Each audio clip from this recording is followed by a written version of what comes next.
নতুন গল্প নিয়ে আপনাদের কাছে ফিরলাম। লাইক করবেন, কমেন্ট করবেন, সাবস্ক্রাইব করবেন, অবশ্যই বেল আইকনটা প্রেস করবেন যেন আপনাদের কাছে আমাদের ভিডিও তাড়াতাড়ি পৌঁছাতে পারে। চলো বেশি দেরি না করে গল্পটা শুরু করা যাক। গল্পের নাম হলো আয়নার ভয়। গ্রামের এক প্রান্তে ছিল একটি বহু পুরনো বাংলা। এটি একসময় একটি জমিদারের ছিল, কিন্তু জমিদারের মৃত্যুর পর সে থেকে পরিত্যক্ত বাড়ি হয়ে গেল।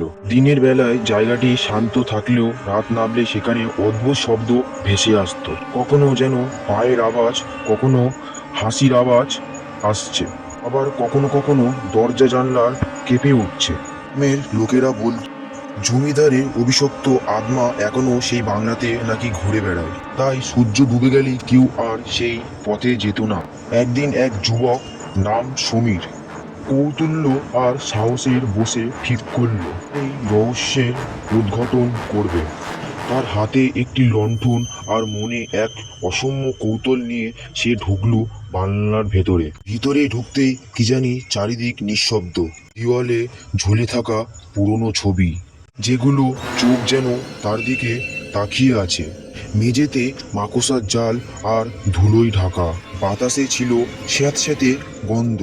হঠাৎ তার চোখে পড়ল একটি পুরনো আয়না। আয়নাটি ছিল বিশাল বড়, প্রায় ছাদ থেকে মেঝে পর্যন্ত লম্বা।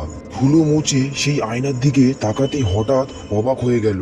সেখানে তার নিজের পরিচ্ছন্ন ছবি দেখা যাচ্ছিল না, বরং আয়নার ভিতরে দাঁড়িয়ে ছিল এক অচেনা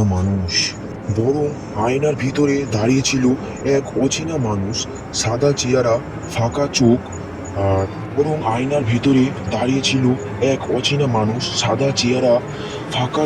ফুটে একটা মুচকি হাসি।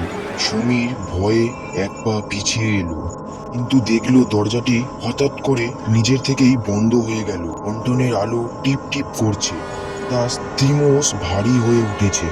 ঠিক তখনই আয়নার ভিতরে সেই অচেনা মানুষ ধীরে ধীরে নড়তে শুরু করলো। তার হাত আয়নার কাচের ভিতর থেকে বাইরে বেরিয়ে আসতে লাগলো, যেন সে সমীরকে টেনে নিয়ে যাবে নিজের ভিতরে।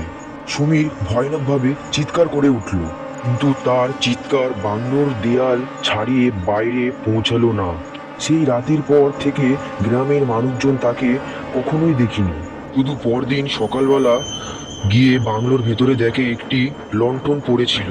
আজও বলা হয় যে কেউ সাহস করে বাংলোর ভেতরে যায় না, সেই আয়নার সামনে দাঁড়ালে নিজের পরিচ্ছবি দেখতে পায় না, ও সেই অচেনা মুখ, ঠোঁট, চোখ তার দিকে তাকিয়ে থাকে।